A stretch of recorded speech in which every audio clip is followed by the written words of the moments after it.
Olá amigos, sejam bem-vindos a mais um vídeo do canal. Infelizmente não temos boas notícias. Extremistas invadiram a sede dos três poderes em Brasília e todo mundo já sabe, deve ter acompanhado. E isso é o ápice, até o momento, do extremismo desenfreado, alimentado pelo ex-presidente da República, Jair Bolsonaro, que eu tenho trazido aqui no canal, tenho falado sobre isso. A omissão do Procurador-Geral da República, a omissão de algumas outras autoridades e a escalada desse discurso de ódio, o discurso contra as urnas, o discurso contra a classe política, discurso contra a democracia. Eu já abordei aqui no canal diversas vezes, vou pontuar aqui rapidamente que nós não podemos mais tolerar esse discurso de ódio bolsonarista, essas atitudes antidemocráticas e precisamos parar de notas de repúdio e efetuar prisões. Ontem mesmo foram feitas bastante prisões, me parece que passa de 1.200 prisões de ontem para cá, e as prisões devem continuar, porque houve uma inércia, uma omissão dolosa, criminosa do ex-governo, que incentivava, e, portanto, uma vez que ele incentivava, ele não ia prender ninguém. E também há uma omissão do Exército, das Forças Armadas, que precisamos enfrentar. A sociedade brasileira precisa enfrentar essa omissão também do Exército, esse apoio do Exército a essas atitudes antidemocráticas, pois esses extremistas, terroristas ficaram na porta do Exército acampados, pedindo golpe, e o Exército ficou inerte como se uma atitude de omissão. Então, o Exército, as Forças Armadas precisam se colocar no lugar delas. A sociedade precisa virar essa página, precisa enfrentar essa página que não foi enfrentada com a anistia. A anistia só agravou o problema, colocou para debaixo do tapete e agora ele está voltando, porque se o Exército tivesse agido de forma democrática, Bolsonaro não teria tido apoio do Exército. Ele ficasse lá sozinho fazendo as atitudes dele. Colocou Pazuello, Pazuello fez o que fez na pandemia e o Exército protegeu quando deveria tê-lo. Tem sigilo de 100 anos aí, e está negando até o acesso aos dados. Então há uma conivência e a sociedade brasileira precisa enfrentar. O ministro Alexandre de Moraes determinou o afastamento do governador. Eu ontem aqui falei com minha esposa que ele deveria ser preso. Eu acho que não há mais espaço para a gente passar pano, para a gente temporizar, contemporizar, para a gente fazer vistas grossas. Eu tenho falado aqui no canal que essa escalada da violência não ia parar, que era óbvio que ia acontecer isso, e precisávamos que as pessoas fossem responsabilizadas, as pessoas responsáveis, por exemplo, Augusto Aras. Augusto Aras, eu tenho falado aqui no canal, vocês podem pegar vídeos aqui anteriores, eu tenho falado da omissão de Augusto Aras. E pela primeira vez ontem eu vi uma reportagem, uns repórteres falando da omissão de Augusto Aras. Precisamos falar, não há ninguém acima da lei. Ou não deve haver ninguém acima da lei. Então parece que, eu falei aqui no canal, que parece que as pessoas tinham medo de Augusto Aras, de falar de Augusto Aras. Augusto Aras, ele tem dever de fazer, de agir, e desde o primeiro dia que Bolsonaro atacou a democracia, ele não agiu, ele se omitiu, ele deve ser responsabilizado junto com Bolsonaro. Acredito que e vai caminhar nesse sentido, porque ontem precisou que acontecesse o que aconteceu ontem, para que algumas pessoas vissem, percebessem, algumas pessoas, que eu digo pessoas da área dos três poderes, pessoas da cúpula dos três poderes, vissem que algo precisa ser feito e que não há como continuar desta forma. Há que responsabilizar quem está apoiando, quem está se omitindo também e quem está apoiando esse discurso de Bolsonaro, que não começou a partir da sua posse. Esse discurso de Bolsonaro sempre aconteceu. Ele discursou a favor da tortura antes de ser presidente, ele discursou a favor de brilhante Ustra, da ditadura. Então, era de se esperar que ele fizesse o que ele fez. Fiz um texto nas eleições de 2018 que Bolsonaro seria uma ameaça à democracia. Mas não era assim que muita gente pensava, muita gente apoiou. Evangélicos apoiando Bolsonaro, espero que muitos evangélicos acordem, muitos acordem.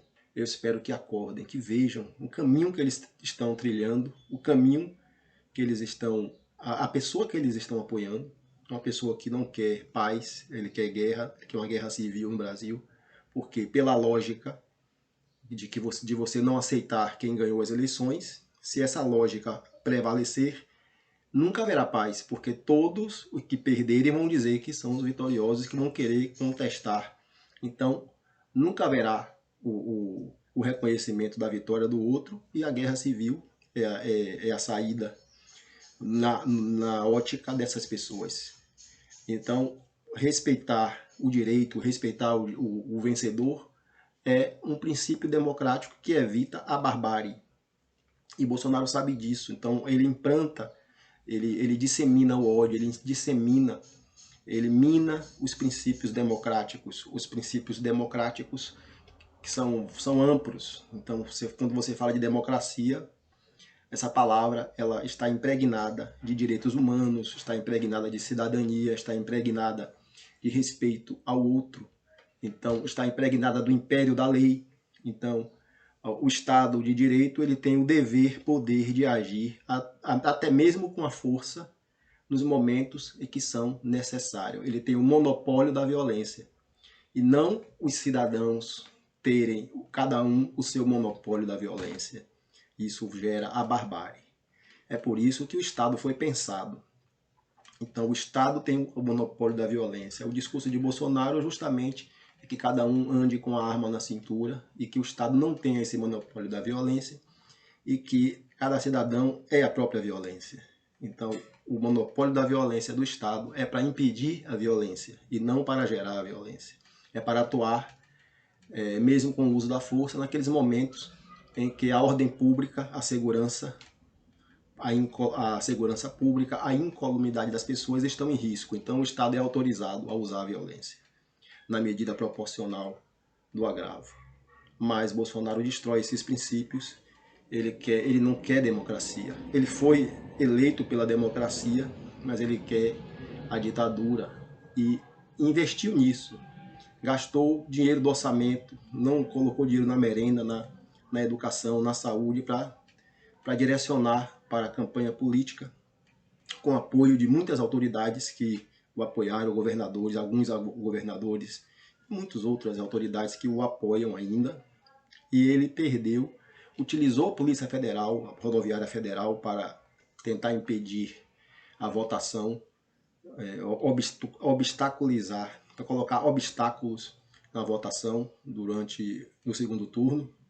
Então ele fez o que quis, discursou contra a democracia em diversas vezes e Augusto Aras nada fez. Então Augusto Aras é uma peça-chave que deve ser responsabilizada se quisermos voltar à normalidade democrática, além de Bolsonaro e seus ministros que o apoiaram abertamente e que participaram omissiva ou comissivamente desses atos, dessa tramóia, dessa trama antidemocrática.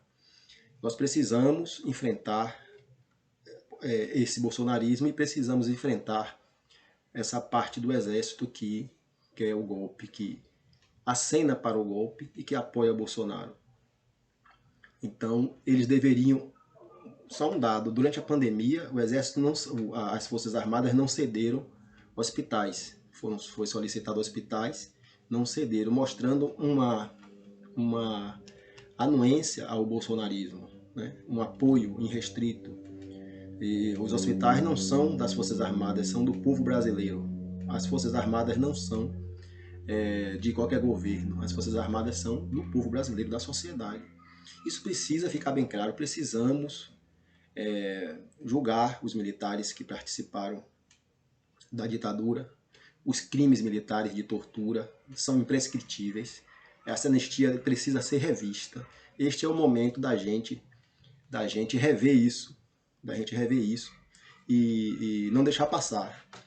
Os militares não podem deixar a sociedade brasileira subjugada, nem com temor, nem com ameaça de ditadura, a hora que eles imaginarem que é possível, que tiverem força suficiente para tal. Que tem governos de extrema-direita, então seguem a mesma cartilha. Ataque à democracia, ataque aos poderes, disseminação do ódio entre a população, e eles vão ganhando espaço no discurso extremista, porque você se torna uma pessoa irracional quando você vira um fanático extremista e não consegue distinguir o que é crime e o que é liberdade de expressão.